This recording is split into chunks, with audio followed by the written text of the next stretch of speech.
Hi, everybody.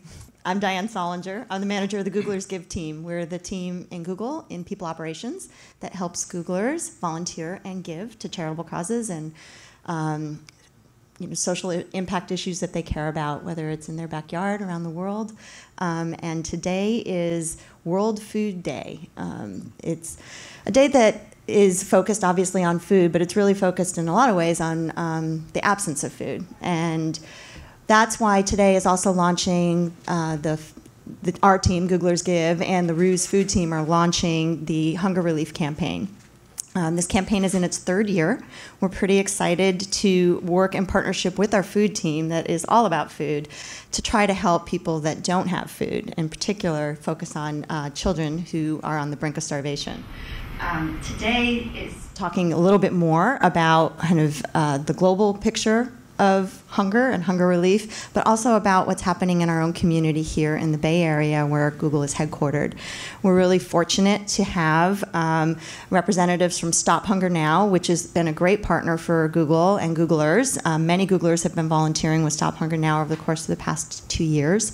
And we've been volunteering to pack food like this, which we'll show you later, and send to schools and children, particularly around the world, who are really not getting the nutrition that they need. Their model is unique, and Rod will tell us a little bit about that. We also have the Second Harvest Food Bank with us today, which has been a partner of Google for a very, very long time. Many of you know Alan Eustace, our Senior Vice President of Knowledge. He works very closely annually with the food bank to do a very fun extravaganza at Costco in Mountain View, and that event just keeps getting bigger and bigger. And what we've seen, not just with the Second Harvest Food Bank, but with food banks around the world, Googlers are getting more involved in trying to help their local communities with food security issues for people in their hometowns. So we're going to start with a bit of an overview. World Food Day. What's the landscape out there, and what is the the face of hunger? And it looks very different depending on where you live in the world. If you are in Nicaragua, which we'll hear from Eddie and Jennifer about their experiences in Nicaragua, it's going to look very different to maybe what it looks like here in East Palo Alto or the east side of San Jose. But hunger is real. There are over 800 million people in the world that don't get enough to eat. And yet we know there's enough food for everybody. We're just not getting it to people. You think of climate change and how that's affecting the ability for people to grow crops in the way that they used to. And we were just talking about even the drought here in California. We've got to think about how we farm and what our natural resources are going to be like as climate change affects that. So what does that mean to the small farmer who is reliant on just rainfall and doesn't have the systems in place to get water to their farms? And how does that trickle down literally to their families and their children? And then what does that mean systemically for people who, for kids that don't have nutrition, whether it's in a local school or in Nicaragua and, can't learn? What happens then? So food is kind of, the basic need: food, water, shelter. Think about kind of the basic thing that people need. We need food. And not enough people are getting the food that we actually currently have. And then in the future, what is that going to look like when climate change affects us, or, other instances that we can't even predict? But food is a basic need, and that's what World Food Day is about. That's what the Hunger Relief Campaign is about, and that's what these two great organizations are about. So I'm going to kick it over to Rod Brooks, who's the CEO of Stop Hunger Now. It's based in North Carolina, but the history of this organization is pretty fascinating. And as you'll notice with both these organizations, Second Harvest and Stop Hunger Now, there's a plate and there's some utensils around both of their logos. So it's about, let's get that food in you. But the history of Stop Hunger Now is really interesting because food banking was a part of it. But then where you've evolved, and just give us the high-level scope of the view that you have with your organization on the hunger issue. I will. Well, thank you, Diane, really for inviting us to be a part of this event and for kicking off this hunger campaign that you're initiating today. As we get started here, I want to invite everyone just to let you know that we will be entertaining your questions. So we have some things to share with you today, but really we're hoping this can be a conversation. We invite your questions. So be thinking about that as what you might ask at the end of our presentation. But I wanted to start just first by giving you some more information sort of from the global view about world hunger. Diane just shared some information with you. that right now there are, in fact, 805 million people around the world who are malnourished, who suffer from hunger on a daily basis. That's 1 in every 9 of us. Now, think about it. If 1 in 9 of us in this room were malnourished, didn't have the food they need, would there be any other priority? Would there be any other priority than making sure that those individuals had food? That's a question we have to ask ourselves. Of the 805 million that suffer from hunger every single day, about 25,000 a day die from hunger and hunger-related causes. That number is astounding to me, particularly, as you mentioned, Diane, when there's enough food in the world to feed every single person. 40% of those suffering from hunger are children. Why is it that children have to die every single day from the lack of food when there's enough food to feed everyone? That is really why we're having this conversation here today. As we think about those numbers, it's easy to get depressed or a little, more than challenged, frankly overwhelmed sometimes. But there's actually some good news to share around these, and that is in the progress that we're making towards ending hunger. So the United Nations just recently announced its annual State of Food Insecurity report. And there's good news actually to share in the progress that we're making towards ending hunger. What that report showed was that 805 million who suffer from hunger today is actually 100 million people less than the number that suffered from hunger 10 years ago. So in 1 decade, we've reduced the number of malnourished people in the world by 100 million people. If you go back further than that, we've actually, since 1992, we've reduced the number of malnourished people by more than 200 million people. That's remarkable, especially when you think about the population growth that we've seen during that time. So when you look at it, when you look at the prevalence of hunger around the world, you actually see that in 1992 there were just under 19% of the world's population were malnourished. Because of the advances, the progress that we've seen, that percentage is just over 11% now, 11.3%. That's remarkable progress, and truly it's something to give us hope. We have 63 countries that have actually met the first Millennium Development Goal. That was to cut hunger in half by the year 2015. 63 countries that have already made that happen. That gives us hope, in fact, that we can do that worldwide. We can meet that first Millennium Development Goal worldwide by 2015. We have the opportunity to do that. That goal is within reach. It will take some extra work because we're reducing hunger at the rate of about 0.5 percentage point per year. So we need to step up our efforts a little bit, but that goal is very much within reach. So there's good news, but while there's good news in the progress, we need to understand what's making that possible, and we need to not lose focus because hunger is a very local issue. And I think you'll hear that today, that hunger is a very local issue, and in some cases, the numbers aren't getting better. So we need to learn from what we've done well and the successes that we've seen, but we have to keep that focus and that commitment to actually ending hunger in our lifetime. So I will just share briefly what Stop Hunger Now is doing. In fact, our roots do come from domestic hunger relief. Our founder, Ray Buchanan, helped found the Society of St. Andrew, which was one of the original sort of meal gleaning organizations. But in 1998, his focus turned international as he realized the need to address international hunger relief. Initially, our focus was on crisis response.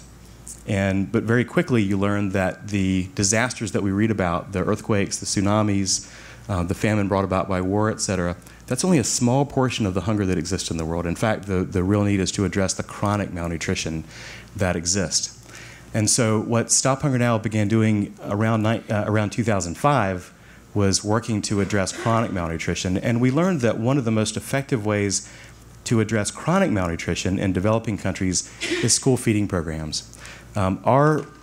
So we initiated a meal packaging program where volunteers, like the many Googlers who have participated with us, they come together and package these high-protein dehydrated meals. These meals have rice, soy, dehydrated vegetables, and a specially formulated vitamin formulation that is designed for malnourished individuals to give them the micronutrients that they need to overcome the effects of hunger.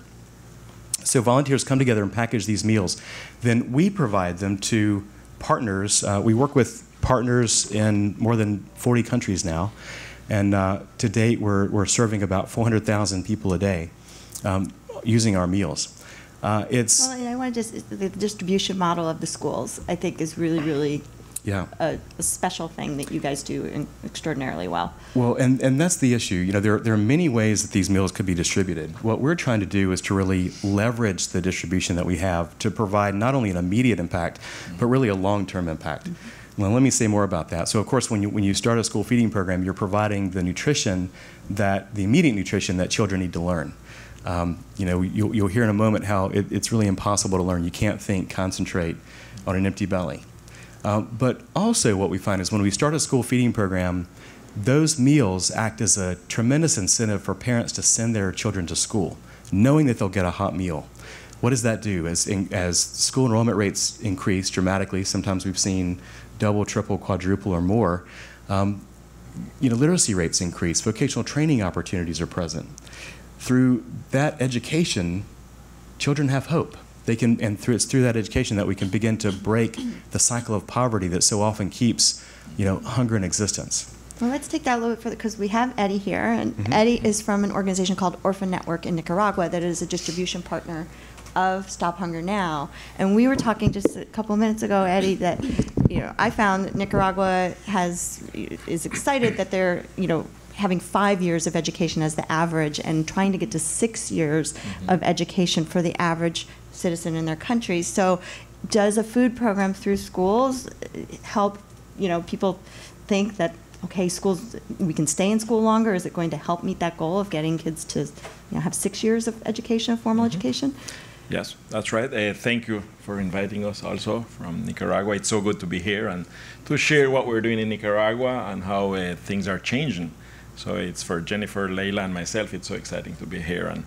And yes, and then personally I work with a school feeding program. I remember when I started, we were feeding 56,000 children and grew the program up to 1 million children every day. That's incredible. Wow. And the big thing there was, more than growing the number, is creating hope for these children, creating opportunities for these children, for a way of broken cycles of poverty, in the life of these children. And yes, I mean, when the parents know that there is no food home, but at the school there is food, and then teachers can take advantage of that, to then work with the children in the field of education, that's amazing, and that is happening in Nicaragua. And today we are serving with our partners. We are serving 18,000 children in Nicaragua, and one of the big indicator that we're working on is education. So we really want our kids to go to school. It's more than the meal. The meal is a way of probably bringing hope and telling them, yes, it's possible, yes, we can make it happen, yes, we're going to feed you, there will be a meal, but we want you to go to school. Because at the end of the day, what is going to make a difference in their life is not the meal itself, but including education to that. And actually, that's our story. Leila, myself, and me. That's our story. Education is what changed our life, what took us out of poverty. Well, before we go to Jennifer, who has that story, how did you guys find each other as partners? Well, Google? Did you Google it? Did you find each other? So, we initiated our program, and we had been working with a number of partners around the world through providing crisis response, and then as we initiated the meal packaging program, we found that certain partners who were receiving meals from us would refer other partners. Once the meals get out there, people find you, and I think that was the case with Orphan Network. It was, in fact, one of our staff members had traveled to Nicaragua through her church, and it was through Chesney Barrick, who had a direct experience with Orphan Network, who said, this is a group that we really ought to try to help. She was so moved by the work that Eddie and Orphan Network was doing. And I just have to brag, by the way, when we talk about ending hunger, we're really serious about that. And I think, Orphan Network is one of the best examples where, as Eddie mentioned, they're feeding 18,000 children every day. Well, in 4 years, the rate of malnutrition among those 18,000 children has dropped from 27% to 12%, more than cut in half, and that is remarkable. Yeah, and that's the work the churches and partners and friends and doctors and everyone is doing in Nicaragua, and we're so focused on results. No, so it's a sort of result-based management. So we said, man, by feeding the children only, we're not going to make a difference. So what if we can work on some indicators and work towards those? So one of our indicators 3 years ago was to wipe out malnutrition, and that's what we're working towards. The idea is wipe out malnutrition. We always say every community we put one step in, we want to wipe out malnutrition while we're sending the kids to school also. Kind so of the step numbers, one. yeah. So the numbers, as Rod said, the number has gone from 26% actually to 12. This year we're going to end, or we're working really hard to end this year with 8%. And in some communities, it's already down to 3%, 2%, and yes. And are you distributed throughout the country, or are you focused strictly in Managua? No, we're in almost 14 states or departments out of 18, roughly. Yeah. So yeah, and the idea is to reach the country also. That's amazing. Yes. So Jennifer, you've been a recipient of Stop Hunger Now and Orphan Network's work. Tell us about your story, because now you're in university. Yes, I'm a sophomore. Terrific. Oh, actually, we have 5 years in college, so I guess I'll be a senior twice. But anyway, I'm 18 years old, and I was raised in an orphanage. My father left us when I was like 3 years old, and my mom didn't have enough money to make ends meet. So I just learned that phrase, ends meet. I like it.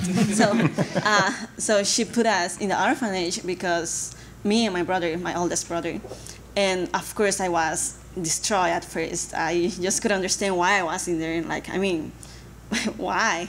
And at first I got sick, seriously sick. I wouldn't eat. Not that the food was bad, just that I was so depressed. My only consolation was my brother there. And I just didn't know why she was leaving us there. But then, through time, I got to understand why was the reason. And I got to love that place, because through time, I thought of the place as my home. It's just that it was a huge home with 80 kids that were like my brothers and sisters, and my caregivers were my parents. So I got to know that it was in God's plan for me to be there and to be here with you now, to be sharing this testimony with you, because it was awesome. Seriously, my childhood was, as I think, all the same as you. I got to play a lot. I always had tons of energy, and I went to school. I had good grades because I had good caregivers that were always helping me and were always encouraging me, and because they bet on me.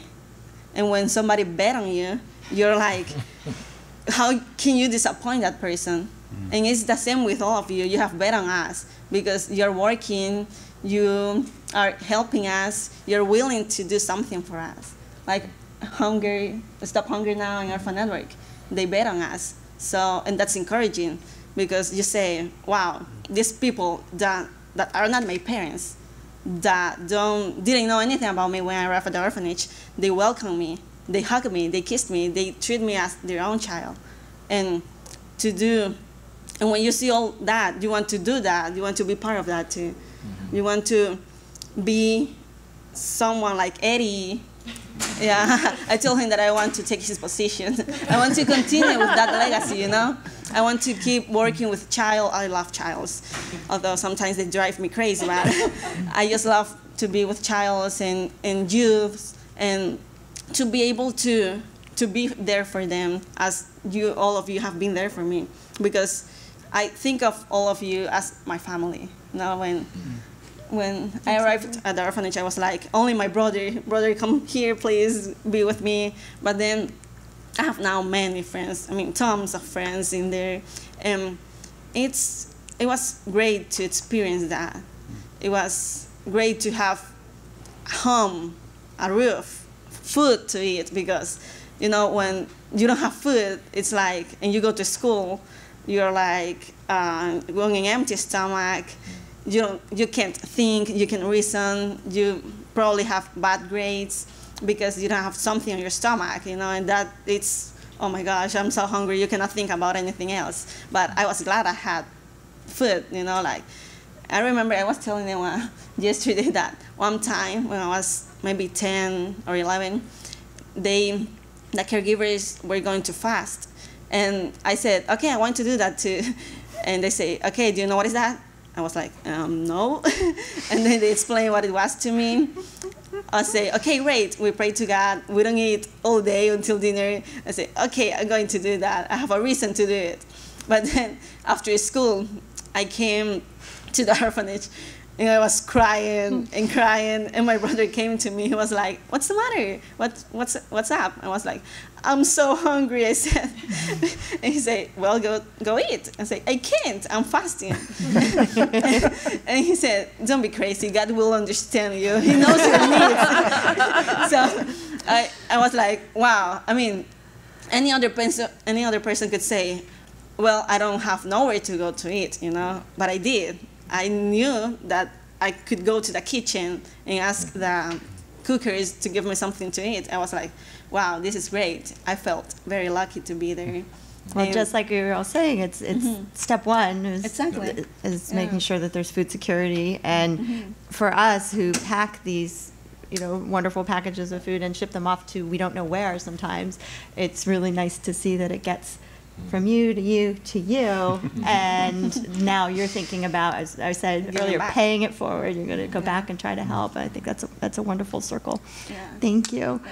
And you know, food security, that term, it's you know, an issue here in the Bay Area. It's an issue in the developed world, and we talk about children going to school hungry here in the Bay Area, and that's just not acceptable anywhere. So Kathy, tell us about Second Harvest's mission, what you do for the counties that you support, and overall food banking, if people don't understand even the concept of that maybe. Okay, great. Well, I want you guys to know that the only reason I'm wearing logo wear instead of my Buster Posey jersey is because I knew I was going to be on camera, and I didn't want it preserved for the ages. But, you know, I would like to talk about three things. I'd like to talk a little bit about the business of hunger. I want to talk a little bit about what hunger looks like here in Silicon Valley. And I want to talk a little bit about what Second Harvest is doing about it. Sounds okay? Good. So why would I use a weird phrase like the business of hunger? The reason I refer to it that way is that we're all about data at Second Harvest Food Bank. We're focused on data. We're focused on metrics. We're focused on efficiency. I came to this work after 20 years in for-profit, and I don't know any other way to run a business, honestly. So when we start looking at our two counties, and we're the only food bank in Santa Clara and San Mateo County. Food banking is not a competitive sport. We're not competing with anybody. But when we start looking at where the pockets of hunger are, we start with income. And you know, the state of California says that a family of 4 needs $82,000 here to make ends meet. 84% of our clients are getting by on a household income of $20,000 or less. So try to imagine living on something like $15,000 here. I mean, it blows your mind, really. I don't know how people do it. But we map where the pockets of low income are. And then we overlay on that. We overlay all of our 330 partners. And 770 different food distribution points. We overlay on that our particularly strong partners who could grow and help us do more. And we overlay on that food stamp penetration rates, because the more people utilize food stamps who actually qualify for that program, it will leverage our resources. And what happens is then you find gaps. You find areas that are saturated in terms of a lot of food coming in, even if there's a lot of need. And we use that analysis to figure out where we're going to go, where we need more services, how we maximize our ROI, how we drive impact on this critical problem. But so that's the way similar to the whole thing, even that mapping, there's food, it's just maybe in the wrong places. Exactly. Yeah. Exactly. So what does hunger look like here? I suspect you guys see faces of hunger every day, but you probably don't know it because it looks different here. Second Harvest Food Bank provides food to 250,000 people every month. That's 1 in 10 people in these two counties get some of their food from the food bank. So they're cafeteria workers. They may be preschool teachers. They may be somebody who waits on you in a hardware store. If you know an adult that's trying to live on minimum wage, even minimum wage in Mountain View, which might go to $15, that's only a little over $30,000 a year. You cannot make ends meet here. I heard such a stirring story the other day, and I loved it because it emphasized the nuance of hunger. It's a mom, single mom with 3 kids, and she works part-time at an hourly job, but her eldest son had to go to work to make ends meet for the family. He was in high school. Now the good news is he graduated. I mean, that's a fantastic outcome. And bear in mind, he was not working so he'd have money to go to the movies and stuff with his friends. He was working to contribute to the household income. But he couldn't go to his high school graduation. Well, why not? Because he was afraid to ask for the time off. He doesn't have FTO. He doesn't have benefits. And that money was too critical to his family. And the mom, when she was telling the story, cried. And she said, I'm a failure as a parent. I mean, I'm so proud of my son, but what should have been one of the best days of his life was not, because I can't provide for my family. That's what hunger looks like here in the Bay Area. And the coping strategies that people use, they're amazing and actually quite creative. They eat a lot of soup. They water down their milk. They eat food past its expiration date. If they're parents, they probably skip meals so that their kids don't have to go to school hungry. Almost half the people we serve tell us they've traded off educational expenses to be able to afford food. That might mean they didn't have a backpack, they didn't have basic stuff that their kid needed for school. It might mean they had to defer college or take fewer courses because they couldn't afford it. So what are we doing about it? Unfortunately, we have to be a big business. We provide the equivalent of 1 million meals every week to people in Santa Clara and San Mateo counties. We've got to be vast, we've got to be incredibly efficient and squeeze every dollar as hard as we can. But what we're realizing is that if we really want to move the needle on local hunger, we've got to go neighborhood by neighborhood and block by block, and we work with 330 other nonprofits to try to do that, to really have an impact. We have a lot of strategies around schools, and I'll tell you another story. 3 weeks ago, we got a call from a principal at Fair Oaks Elementary School. It's in Redwood City. I think you guys are going to be pretty big in Redwood City soon. He called in panic mode. He said, I have never seen poverty like this. I was sent here to improve educational outcomes. I've got to get these kids fed. There is no way I can do anything until we address that fundamental need. So it's so similar to your experience overseas, and yet this is Silicon Valley. How could this be? So of course we're addressing that, and we can talk later about other strategies with other schools. It's not just public schools. We're supporting Rocket Ship. We're supporting all kinds of schools throughout the Bay Area, a charter school in different ways. We also don't look much like a traditional food bank at Second Harvest. We're not about food past its expiry date. We're not about dented cans of SpaghettiOs. More than half of the food we distribute is fresh fruits and vegetables. We distribute milk and eggs and chicken and peanut butter and rice and beans, and we do it in a dignified way. So I guess at the end of the day, I would say about hunger here locally, it's not a supply chain problem. Even though we're efficiency obsessed, that is not what local hunger is. Local hunger is personal. Local hunger is really scary for the people who experience it. Local hunger was the little boy who, when his teacher said, "What's your favorite food for dinner?" said, "Dinner? Is that the meal that some families eat in the evening? My family doesn't eat that meal." You guys, hunger is solvable. Hunger is solvable here, and we really appreciate our partnership with Google to ensure that anyone who needs a meal can get one. Thanks, Kathy. And Suzanne, so you've been listening to this and getting more involved as a Googler and joining the board of Second Harvest Food Bank. And, I'd love to learn more about your path to finding Second Harvest and why you got so passionate. Obviously, when you listen to Kathy, you're like, okay, we're all in, right? But absolutely, it's certainly a compelling mission. We know, I keep saying it, it's just a basic need. We need to make sure that people can eat. But for you took a big step in joining the board. So tell us about that and why you chose. Absolutely. So as Kathy said, the face of hunger looks somewhat different here. So my personal experience, or my experience with hunger has been very personal. When I was a little girl, my father owned a construction company, and my mom helped out with that company. My brother passed away very unexpectedly, and my father was devastated. He became addicted to drugs, and we lost our company, we lost our home, we lost everything. So my mother, it was no longer safe for us to stay, so my mother moved us to a shelter. And that was my first experience with food, or sort of, I guess, food scarcity. Mm-hmm.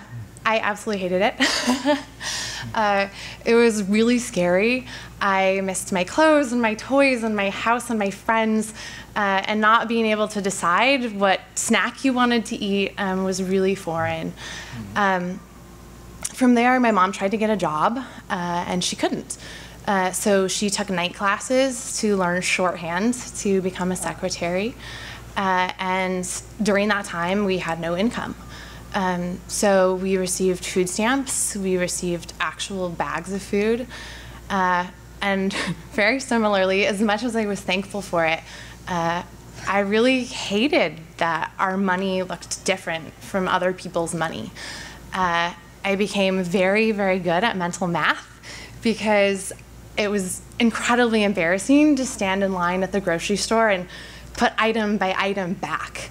And it was really hard to watch my mom get so upset when we had to do that. And so we're really lucky, right? I mean, obviously I'm sitting here at Google. My mom was eventually able to get a job.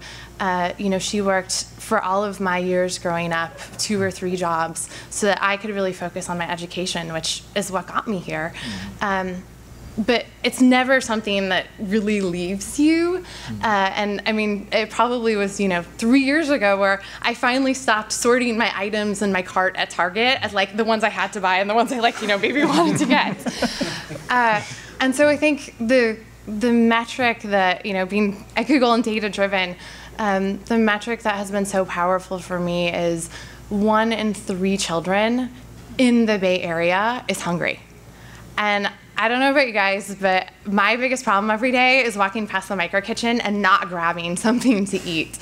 And so knowing that statistic and being in the most innovative, the wealthiest community in, if not the country, the world, we have to be able to solve this. This is unacceptable that 1 in 3 children in our community are hungry. And so I got to know Second Harvest. Actually, our team volunteered there and sort of gave me a chance to see how crazily efficient they are. I highly recommend that. It was our favorite offsite. We go back over and over again. And also just really meeting Kathy and meeting the organization. They're such thought leaders. Kathy basically won the sort of CEO of food banks nationwide of the year. And you can tell from her stories, she really delivers on that. And I think the thing that has been most inspiring to me is really this is solvable, particularly given the resources that we have as a community. And so we have an opportunity to come together and be the model for all of these other communities in the nation and worldwide and say, we're not okay with this anymore. We're going to fix it. And so, as Diane mentioned, the Costco extravaganza is coming up soon. It's really fun. It's really great. Volunteer with your teams at Second Harvest. There's so many ways to get involved, but I think we can all agree that no one in our community deserves to go hungry, particularly when we are so blessed. When we think about what Googlers have to offer, I mean, we have our time, we have our financial resources, we have our skills, we have our talents. So, when you think about some of the big ideas that maybe your organizations want to address, let's kind of take it up to what could Googlers' skills do to come in and help make you more efficient, get to that, nobody's hungry metric that we're trying to get to. Any ideas on how Googlers can help besides opening their wallets, which they do? Which we're very grateful for. One of the things that to which we can attribute that the reduction in global hunger is that many countries around the world have actually made this a priority. So in Brazil, they've set a goal of zero hunger. And there's the Union of African States have actually set a goal of ending hunger by 2025. That type of commitment doesn't come about through, without awareness of the issue and an insistence that we really treat it that way, that we make it a priority. And I'm sure Kathy can speak that, in this country, we've actually been recently threatened with severe sort of rips in the safety net that we have even in this country. And in many countries, those safety nets don't even exist. So the very first thing I would say is that Googlers can become aware and involved in this issue. It takes real advocacy to make this a global, a priority. And so that's what I would say is a very, very real first step and something that is very needed. Let me interject on that, because right now the UN is looking at the next set of sustainable development goals that will be developed and announced next September 2015.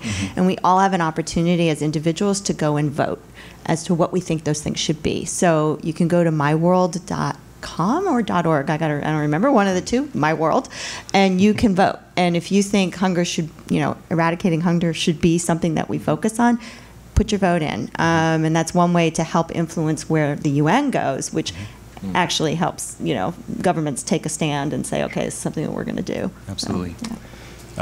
Beyond that, and something that Eddie and I were talking about, so Stop Hunger Now, as I described, traditionally been focused on, first crisis relief, but then focusing on transformational development.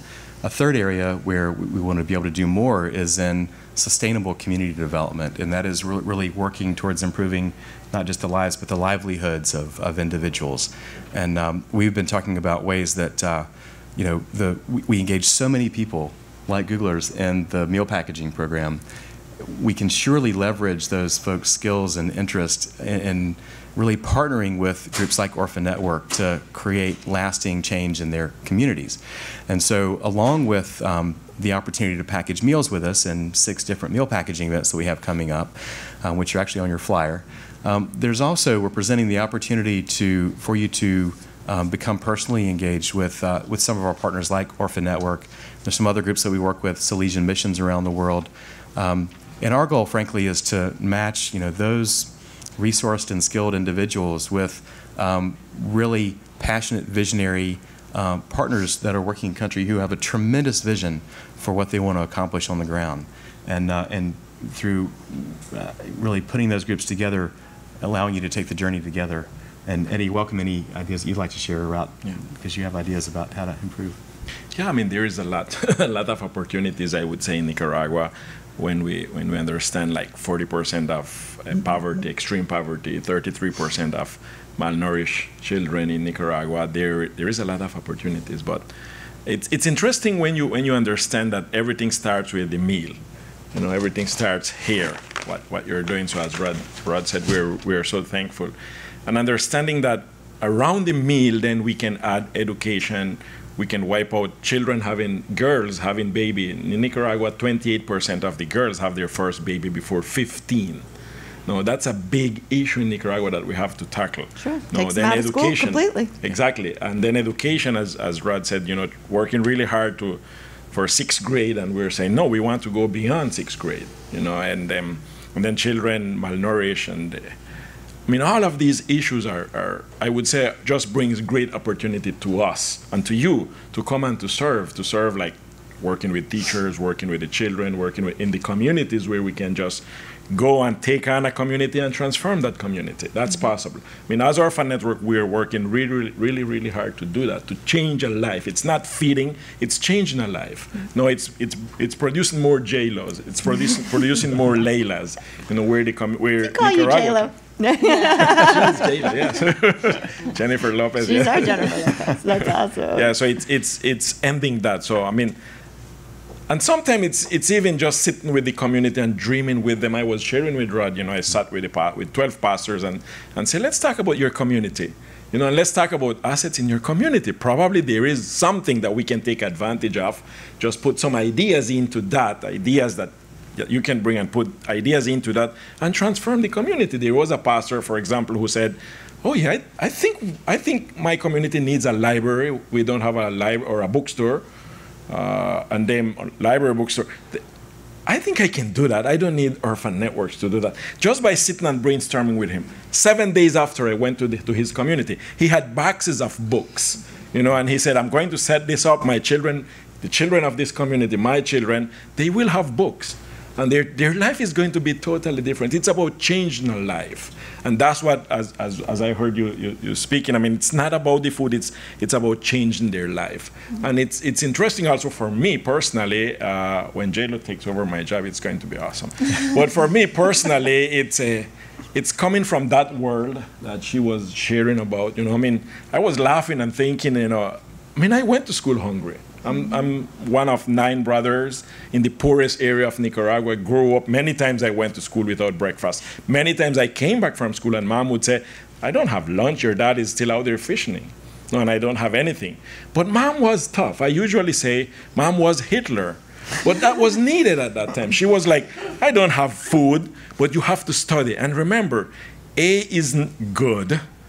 A plus is acceptable, but she understood education. She understood life skills. She understood we really need to work hard in order to get out of poverty. I remember going to the corner, to the convenience store and saying, can you put that bread in a plastic bag for me? And someone would say, oh, this guy, he's terrific in hygiene. No, I was looking for my school backpack. That was that plastic bag. And understanding that and see how, because someone was willing to step up and help me, because someone was willing to say, yes, I want to make a difference in someone's life, oh, Eddie, and how my life changed from there. I just can't stop giving back to others. I just understand food is the opportunity, just the beginning point of changing so many people's lives, just as so many people did it for me and took me out of extreme poverty. And I'm not poor anymore today, and I will never. My life is changed. My child life will be totally different. But someone was willing to step up and say, yes, I'm going to make a difference in Eddie's life. You can be that person to make a difference in someone else's life. That's what we're teaching our children in our 6 orphanages, 350 children. Our 7th goal is go and find J-Lo 2. Go and find J-Lo 3. Go and find J-Lo 4. They're out there. They're waiting for you, and go and make a difference. Leia's right here. She's J-Lo 2. Layla. J-Lo 2, yeah. So Kathy, I think, data-driven systems, efficiencies, all those things, that's just Google, right? So how can Googlers get more involved with the food bank? Well, it's one of the reasons that we're so excited that Suzanne is on the board, because she can play this fantastic translational role. Okay, because she already speaks, I don't know, what do you call it? Googleese or whatever. She knows what you guys do and can break it down and put it into simple words of 1 syllable that we at the food bank can actually understand. But she's now achieving a different language, which is food bankese. And I think she's going to be really helpful in terms of finding ways, identifying things where your expertise is right in the center of the bullseye. We have barely scratched the surface, you guys, in terms of figuring out how to use technology to remove barriers that exist for people to find food. And as several folks have said, there is enough food. My God, here in America, we waste 40% of the food. So talk about it's in the wrong place. My goodness, if we could capture a fraction of that and connect it with the people who need it. There's some technology in there. There are apps in there that could be incredibly helpful to us. I don't know what they are, but I know that they're there. And it would be so fun and so exciting. And I will share, we're in the process of doing a pilot with a little tiny middle school. We're interviewing, it's only 120 families. We're interviewing, doing deep interviews with 60 at least of those families. And one of the things that we learned is that, and these are truly the working poor, every single person every single household has someone working, but they can't make ends meet. North of 90% of those people have not cell phones, smartphones. Okay, now I start to get very excited in thinking about ways we could use technology to connect people with the nutritious food that they so desperately need. So I'm really hopeful. Suzanne, you didn't know I was going to say all this, but Suzanne is going to, every time you should see her in our board meeting, she's like, there's an app for that. We could do something about that, you know. So well, those are skill-based projects that we'd like to source, right, and get input from organizations, both you and other organizations, that, you know, how can we leverage Googler's skills? But we need that internal champion. I know both of you, you know, with Suzanne and with a couple of folks here who are really involved with Stop Hunger Now. I think it's the internal champion to help rally the troops around that. So we have some great kind of first date opportunities in volunteering with coming up. We have food packing events with Stop Hunger Now all over the place. Diane, I was just thinking that someone just donated a computer lab to us, to one of our orphanage with 25 computers. It's probably the best computer lab in Nicaragua. Someone donated it from Virginia Beach. So, I mean, we're here thinking, what can we do with this? One thing we know we want to do, take advantage of this and improve the education of our children. You can come and look at it and tell us how to improve, how to take advantage of these 25 computers with, like, from Virginia Beach, someone is even sitting and looking at the children learning computer. That's awesome. You know, it's awesome. So, I mean, you can come and see it and just help us just improving our education for our children, how they can learn online, how they can learn English to make a difference in their lives, you know, and all of this. So that's great. I mean, you can come with me next Sunday to see the computer lab. And got a trip planned for everybody. It's awesome. But yeah, I think about those. The first date opportunities are coming up with the food packing events for Stop Hunger Now, with the extravaganza here in Mountain View that Alan will be hosting probably the first week of December. Also, we're organizing for Googlers on the Quad campus in Mountain View, you know, an off-site packing event at the food bank. So I think those are great first date opportunities. If you go to the Go link for the hunger relief campaign, it's Go Give for Hunger. You'll scroll down and there are local volunteering opportunities already there with many organizations in our communities. Many of them are distribution partners of Second Harvest Food Bank, like the Sunnyvale Community Services and Mountain View CSA. But think about what you can do for that, maybe that first date experience. And then when you're there, open up your mind a little bit and think, maybe this could be run a little bit differently. Or maybe if I got a group of Googlers together and we've got expertise in this, that we could maybe help this organization in a different way, a little bit more deeply. Don't have to necessarily join the board like Suzanne did, but I think, which is awesome, and we'd love that too, but think about what you can do as a small group. We also have a program called Google Reach Local, which is running this week, a variety of hunger-related and poverty alleviation organizations here in the Bay Area. And that's a week-long program with cohorts of Googlers going in and doing pro bono consulting, really on systems and operational efficiencies, kind of organizational development for the organizations. So those opportunities will come up too, and you can apply for those when those pop up. But think about not just that first date, but what you can do. Another thing, since we're going to need to wrap up, is that you can donate. So the Go Give for Hunger link will take you to the global campaign that the Ruse team is really behind, which is focused on action against hunger, really getting kids off the brink of starvation and getting them to a more stable place in their life where they can maybe take advantage of a Stop Hunger Now program or working more with their local food banks. But this is really on the edge of starvation. And then at the back of the room here, we have an opportunity for you to donate to Stop Hunger Now and to the Second Harvest Food Bank.